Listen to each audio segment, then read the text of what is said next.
Assalamualaikum warahmatullahi wabarakatuh. Salam sejahtera untuk kita semua. Selamat datang di channel YouTube Sultan Diko. Hari ini Bang Diko punya cerita yang nggak cuma seru, tapi juga bikin kalian penasaran sampai akhir.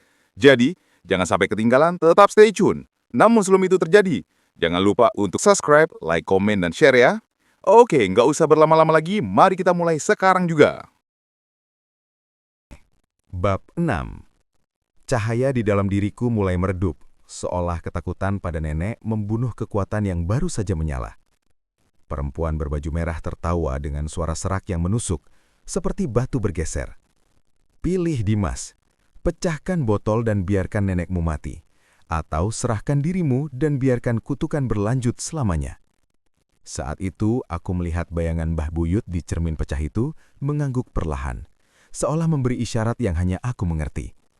Dan di dalam benakku, terdengar suaranya yang lemah, tapi jelas. Kebenaran tidak selalu ada di antara dua pilihan. Aku mengangkat kepala. Mataku melesat dari botol kaca di tanganku ke nenek yang terancam.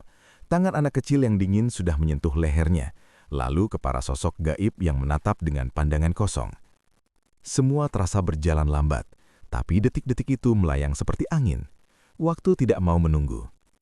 Aku membuka mulut dan suaraku terdengar tegas meski napas masih sesak. Kalau begitu, aku tidak akan memilih salah satunya. Perempuan berbaju merah mengangkat alis heran. Matanya yang kosong terlihat lebih menyeramkan. Apa yang kamu katakan? Dengan kecepatan yang membuat kepalaku sedikit pusing, aku melompat ke samping, melepaskan cengkraman tangannya yang dingin seperti es batu. Sambil berlari menuju nenek, kulemparkan botol kaca ke arah lantai di tengah ruangan, bukan ke arah mereka, tetapi tepat ke bawah meja yang ada lilin menyala. Botol itu pecah dengan bunyi yang keras, membuat seluruh ruangan bergoyang. Cairan hitamnya menyebar ke lantai, tetapi bukan menjadi racun yang membusuk. Sebaliknya, cairan itu berubah menjadi cahaya biru yang terang menyilaukan, menyala merata dan menyentuh simbol-simbol tulisan kuno di dinding.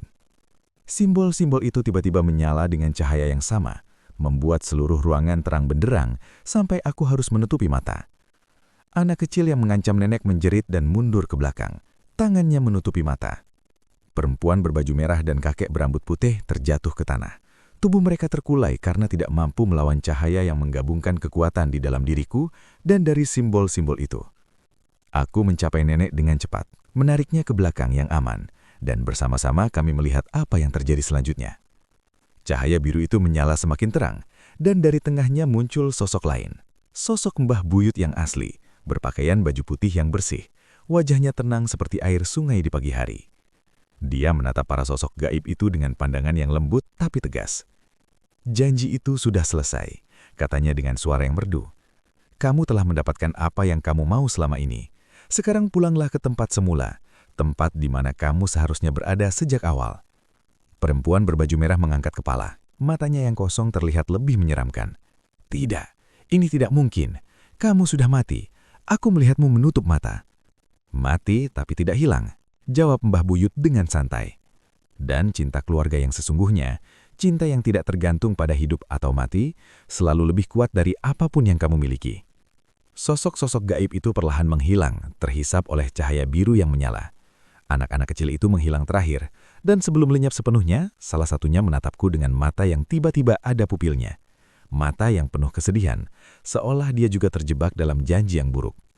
Kemudian semua hilang, dan hanya cahaya lemah dari lilin yang tersisa menyinari ruangan yang sekarang terasa sejuk dan damai.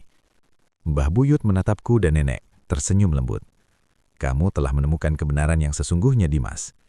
Kekuatan bukanlah tentang memilih antara dua hal yang berlawanan, tapi tentang menemukan cara untuk menyatukannya, untuk membuat yang buruk menjadi baik lagi. Dia perlahan menghilang juga, seperti mencair ke udara yang jernih. Aku menatap lantai yang sudah bersih, lalu ke nenek yang menangis dengan lega. Air matanya mengalir di wajah yang pucat. Kita aman, tanyaku dengan suara yang lemah. Nenek mengangguk, menepuk pundakku dengan lembut. Kita aman, sayang. Kutukan sudah berakhir. Semua sudah berakhir. Kami berjalan keluar dari rumah Mbah Buyut dan melihat matahari sudah terang benderang di atas langit, menyinari hutan dengan cahaya yang hangat dan menyegarkan. Di jalan pulang, kulihat sepasang sepatu merah yang kukumpulkan tadi, yang sekarang sudah berubah menjadi bunga mawar merah yang cantik, tumbuh subur di atas tanah yang tadinya liat dan gelap. Namun ketika kami mendekati motor yang terparkir di tepi jalan, Aki melihat sesuatu yang membuat hatiku berhenti sejenak. Di kejauhan, di tepi hutan yang lebat, ada bayangan yang mirip dengan perempuan berbaju merah, berdiri diam dan menatap kami. Lalu dalam sekejap, dia menghilang. Aku mengangkat bahu, mencoba menyangkal apa yang kulihat. Tapi hatiku merasa tidak tenang, seolah ada bisikan yang mengatakan bahwa semuanya belum selesai. Aku menggenggam gagang motor dengan erat. Mataku masih memandang arah hutan di mana bayangan itu menghilang. Nenek menyentuh pundakku. Sentuhannya hangat seperti matahari pagi. Jangan pikirkan terlalu banyak, Dimas. Kita sudah melewati yang terburuk. Yang penting, kita sekarang bersama-sama. Aku mengangguk, meski hatiku masih berdebar kencang. Kami naik motor dan melaju menuju Desa Majasto. Jalan yang tadinya gelap dan menakutkan sekarang terang benderang, dipenuhi cahaya matahari yang menyinari pepohonan dan bunga-bunga yang tiba-tiba tumbuh subur di tepi jalan. Bunga melati dan melur yang baunya harum menyebar ke udara. Warga mulai keluar dari rumah, melihat kami dengan tatapan heran dan sedikit senang, seolah mereka merasakan perubahan di udara yang tak terjelaskan. Setiba di rumah, aku langsung membuka tas ransel dan mengambil bunga mawar hitam itu. Aku tanam di halaman depan rumah, di bawah pohon beringin yang nenek katakan sudah ada sejak masa Mbah Buyut masih muda. Biarkan dia menjadi tanda bahwa kutukan sudah berakhir, kataku membenamkan akar bunga itu ke dalam tanah dengan hati-hati. Nenek tersenyum, tapi matanya masih penuh kekhawatiran yang tersembunyi. Aku harap begitu, sayang, tapi aku merasa ada sesuatu yang masih tersembunyi. Mbah Buyut pernah mengatakan padaku, warisan tidak pernah berakhir hanya dengan satu perjuangan. Kadang-kadang itu hanyalah awal dari yang baru. Saat itu, pintu rumah diketuk dengan keras. Tok, tok, tok. Bunyi yang membuat aku terkejut. Aku mengambil pisau lipat dari saku bajuku dan mendekati pintu dengan hati-hati. Ketika membukanya, aku melihat seorang pria tua mengenakan baju adat hitam. Wajahnya keriput seperti pepohonan tua dan matanya tajam seperti mata elang. Aku tidak pernah melihatnya sebelumnya di Desa Majasto. "Kamu Dimas, keturunan Mbah Buyut?" tanyanya dengan suara yang dalam dan merendam. Aku mengangguk, masih waspada. "Siapa kamu?" "Namaku Ki Sastro. Aku teman Mbah Buyut dari masa muda, sejak sebelum dia membuat janji dengan Dewi Merah." Dia melihat ke arah bunga mawar yang baru aku tanam. Matanya terkejut sejenak, lalu kembali menatapku dengan pandangan yang tajam. "Aku tahu apa yang terjadi di hutan tadi, dan aku tahu bahwa bayangan perempuan berbaju merah yang kamu lihat tidak hanya bayangan semata." Hatiku berdebar kencang lagi, seperti ingin melompat keluar dari dada. "Apa maksudmu?" "Perempuan itu bernama Dewi Merah, salah satu penjaga alam yang terlupakan yang Mbah Buyut minta bantuan. Dia tidak sepenuhnya hilang, Dimas, hanya tertidur sementara. Dan dia akan bangun lagi ketika waktu yang tepat di langit tiba." Waktu ketika mata bulan merah muncul di langit. Ki Sastro mengeluarkan sepotong kain dari saku bajunya. Kain yang sama dengan kain yang ada di rumah Mbah Buyut, tapi dengan tulisan yang lebih banyak dan jelas. Ini catatan Mbah Buyut yang kusimpan rapat. Dia menulisnya 1 minggu sebelum meninggal, tentang bagaimana Dewi Merah bisa benar-benar hilang, tanpa bisa bangun lagi. Aku mengambil kain itu dan membacanya dengan cepat. Jari-jariku terasa kaku. Tulisan di dalamnya mengatakan, Dewi Merah hanya bisa hilang sepenuhnya jika seseorang yang memiliki kekuatan cinta keluarga itu memberikan sesuatu yang berharga, sesuatu yang dia cintai paling banyak di dunia. Tanpa itu, dia akan bangun lagi dan membawa petaka yang lebih besar dari sebelumnya. Petaka yang akan menghancurkan semua yang ada di Desa Majasto. Aku melihat ke arah nenek yang berdiri di belakangku dengan wajah pucat. Sesuatu yang kucintai paling banyak. Tentu saja itu nenek, tapi bagaimana mungkin aku akan memberikannya dia? "Jangan khawatir," kata Ki Sastro, seolah membaca setiap pemikiran di benakku. "Sesuatu yang berharga tidak selalu orang, bisa juga adalah memori, atau janji yang kamu buat, atau benda yang melambangkan cinta yang sesungguhnya." Dia menunjuk ke cermin di dinding rumah, cermin yang sama jenisnya dengan cermin pecah di rumah Mbah Buyut, tapi dengan sarah tulisan yang lebih banyak dan jelas. "Di dalam cermin itu, kamu bisa melihat apa yang paling berharga bagimu, dan itu adalah kunci untuk mengakhiri semua ini sekali untuk selamanya." Tanpa berkata apa lagi, Ki Sastro berjalan pergi, menghilang di balik sudut jalan dengan langkah yang mantap. Aku mendekati cermin dengan langkah yang perlahan. Mataku menatap bayangan diriku yang kelihatan canggung. Tiba-tiba, cermin itu menyala dengan cahaya emas yang terang, dan aku melihat pemandangan masa lalu yang terurai seperti film. Mbah Buyut yang sedang membuat janji dengan Dewi Merah di tepi sungai, nenek yang masih kecil yang menyembunyikan catatan Mbah Buyut di dalam laci meja, dan aku yang kecil bermain di halaman rumah sambil nenek memasak nasi liwet yang harumnya memenuhi rumah. Dan di tengah semua pemandangan itu, aku melihat sesuatu yang kulupakan sepenuhnya. Sepotong kalung yang nenek berikan padaku ketika aku berusia 5 tahun. Kalung itu dibuat dari batu kecil yang diambil sendiri dari sungai di dekat rumah Mbah Buyut. Kalung itu adalah sesuatu yang kucintai paling banyak, karena itu tanda cinta yang abadi dari nenek, yang selalu kukandang meski sudah aus dan warnanya memudar.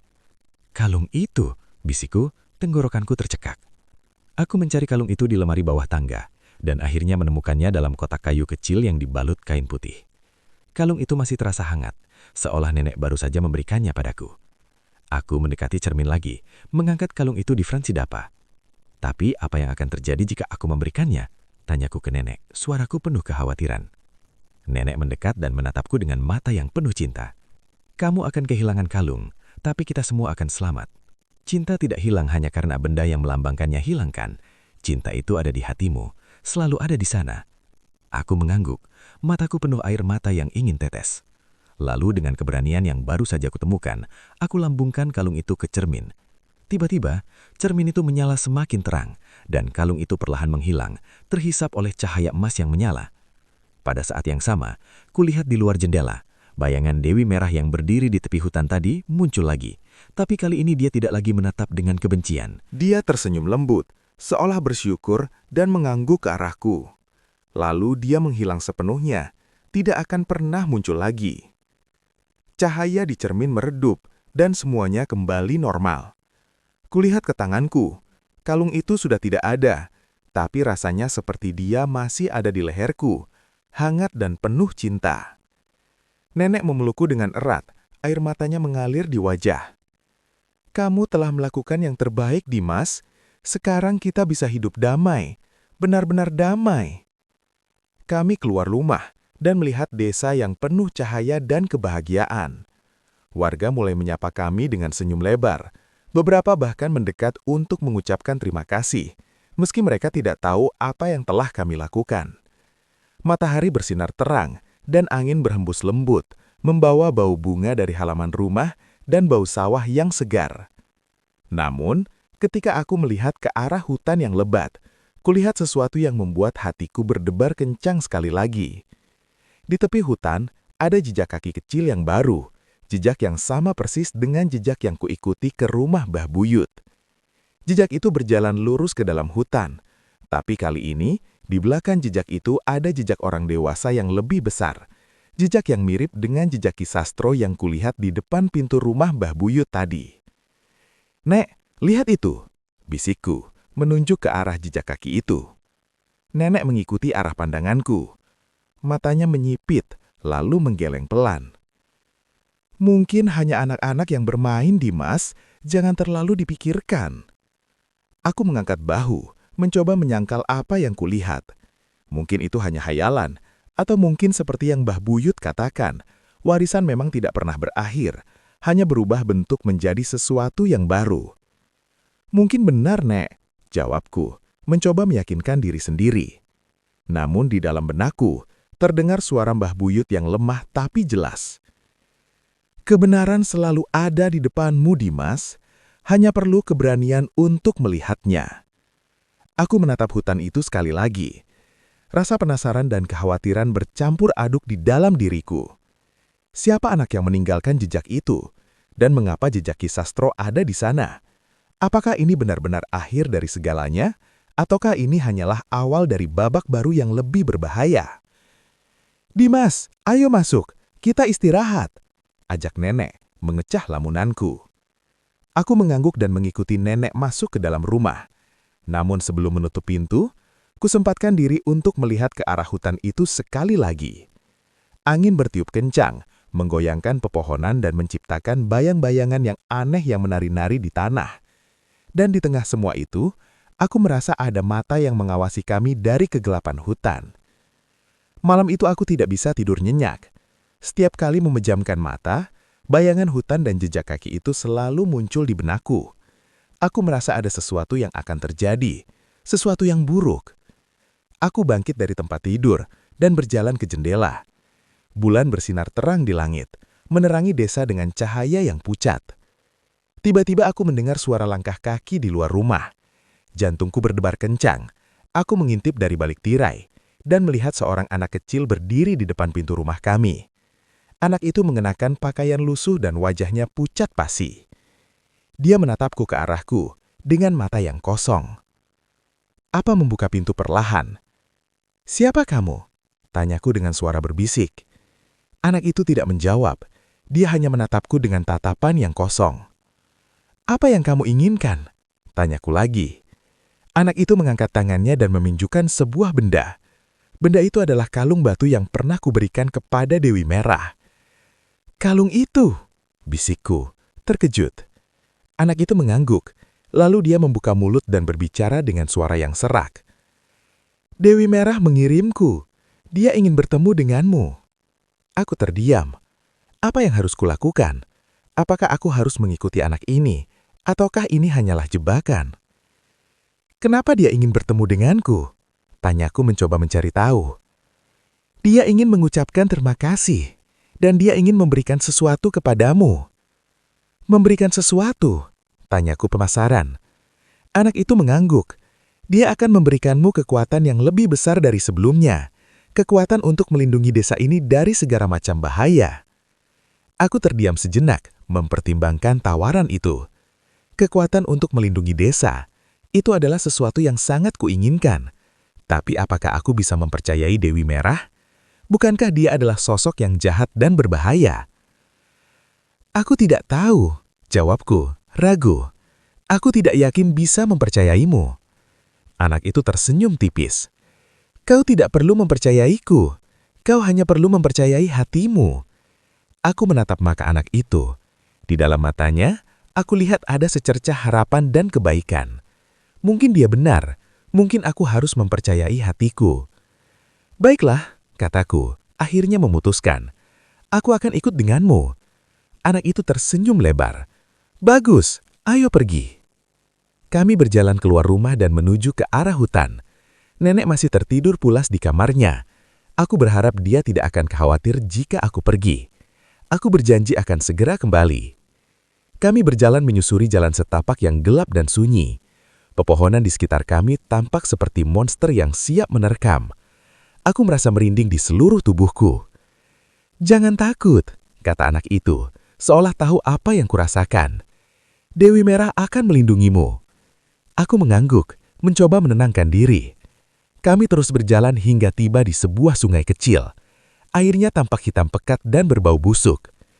"Kita harus menyeberangi sungai ini," kata anak itu. Aku menatap sungai itu dengan ragu. "Apakah aman?" "Tentu saja," jawab anak itu. "Aku akan menuntunmu." 7. Kita harus menyeberangi sungai ini, kata anak itu. Aku menatap sungai itu dengan ragu. Apakah aman? "Tentu saja," jawab anak itu. "Aku akan menuntunmu." Anak itu melangkah masuk ke dalam sungai. Airnya langsung menutupi kakinya hingga mata kaki. Aku melihatnya berjalan dengan tenang, seolah air sungai itu tidak berbahaya sama sekali. Dengan ragu, aku mengikuti langkahnya. Begitu kakiku menyentuh air, aku langsung merasakan sensasi dingin yang menusuk tulang. Air itu terasa berat dan lengket seperti lumpur hidup yang siap menelanku. "Hati-hati," kata anak itu, melihat keraguanku. "Jangan takut, tetaplah di belakangku." Aku mengangguk dan terus berjalan, berusaha untuk tidak memikirkan sensasi aneh yang kurasakan.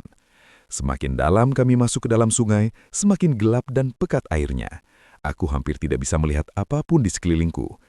Tiba-tiba, aku merasakan sesuatu menyentuh kakiku. Aku tersentak kaget dan hampir kehilangan keseimbangan. "Ada apa?" tanya anak itu, menoleh ke arahku. Aku merasakan sesuatu," jawabku, gugup. "Seperti ada yang menyentuh kakiku." "Itu hanya ikan," kata anak itu mencoba menenangkanku. "Jangan khawatir." Namun aku tidak yakin. Sentuhan itu terasa aneh, seperti bukan sentuhan ikan biasa. Aku merasa ada sesuatu yang mengintai di dalam air, sesuatu yang jahat dan berbahaya. Kami terus berjalan hingga akhirnya tiba di seberang sungai. Aku langsung menarik kakiku keluar dari air dan berjalan menjauh dari tepi sungai. Aku merasa lega bisa lolos dari sungai yang menakutkan itu. "Kita hampir sampai," kata anak itu, menunjuk ke arah hutan yang lebat di depan kami. "Dewi Merah menunggumu di sana." Aku mengangguk dan mengikuti anak itu masuk ke dalam hutan. Hutan itu tampak lebih gelap dan menakutkan dari yang kubayangkan. Pepohonan di sekeliling kami menjulang tinggi, menghalangi cahaya bulan. Suara-suara aneh terdengar dari segala arah, membuatku semakin merinding. Kami berjalan semakin dalam ke dalam hutan, melewati semak belukar yang berduri dan akar-akar pohon yang melintang di jalan. Aku merasa seperti sedang memasuki dunia lain, dunia yang penuh dengan misteri dan bahaya. Tiba-tiba, kami berhenti di sebuah lapangan kecil yang dikelilingi oleh pepohonan raksasa. Di tengah lapangan itu, aku melihat sebuah gubuk reot yang tampak seperti sudah lama ditinggalkan.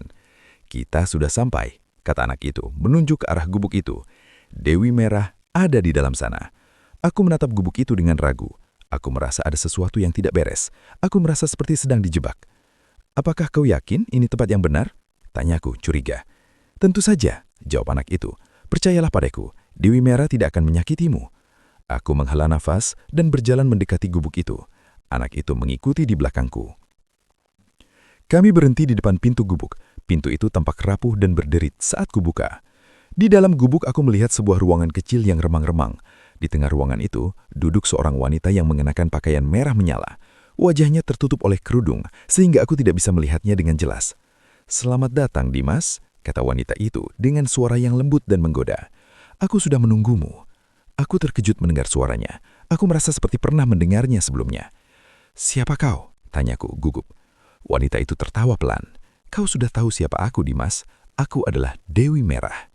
Dia mengangkat tangannya dan membuka kerudungnya. Aku terkejut melihat wajahnya. Wajah itu tampak cantik dan mempesona, tetapi juga penuh dengan aura yang menakutkan. Matanya merah menyala, seperti bara api yang membara. "Kenapa kau ingin bertemu denganku?" tanyaku, berusaha untuk tetap tenang. "Aku ingin berterima kasih kepadamu. Kau telah membebaskanku dari kutukan yang mengikatku selama ini. Aku tidak mengerti. Apa maksudmu? Kau telah memberikan sesuatu yang berharga kepadaku. Kau telah memberikan kalung batu itu. Kalung itu adalah simbol cinta yang abadi, dan itu adalah kunci untuk membebaskanku dari kutukan." Aku terdiam. Aku baru menyadari bahwa kalung itu bukan hanya sekedar benda. Kalung itu adalah simbol kekuatan cinta, dan itu adalah kekuatan yang bisa mengalahkan kegelapan. Sekarang, aku ingin memberikan sesuatu kepadamu.